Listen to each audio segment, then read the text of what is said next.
Well, I grew up on the outskirts in a farm town. Well, it wasn't no town. It was just a little country thing. It was myself. I was the oldest sibling of my mother and my father.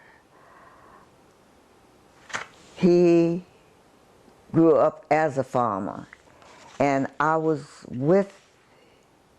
grew up there, so I was there until I turned 18.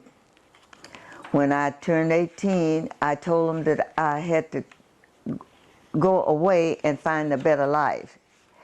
And my mother thought I was really strange to say that. She said, well, what do you know? I said, I don't know it yet, but I hope to learn it.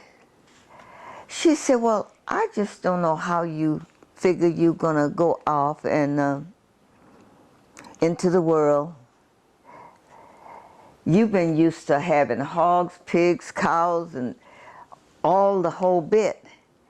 Now how are you gonna go away and live out of a paper sack? That was her word. I said, out of a paper sack? I said, I don't know what that means, but I'm gonna try it. If anybody else can do it, I can too. So I left. I went to North Georgia.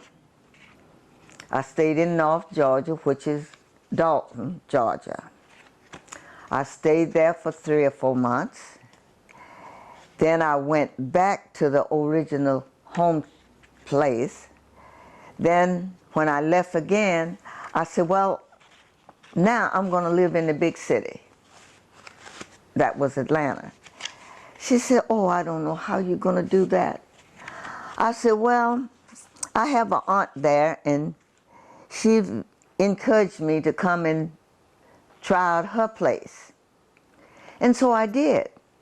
And while I was there a few months, I met a lady.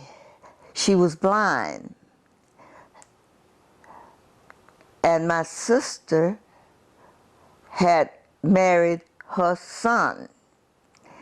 And so we were sitting talking one day, and she said, oh, I'd like for you to join the NRA, I don't forgot what them alphabets meant now. I don't forgot. But she said, I'd like for you to join that. She said, and you would have a lot of fun, so you can learn. I said, where's it at? She said, it's on the west side of the city. I said, well, what do you do there?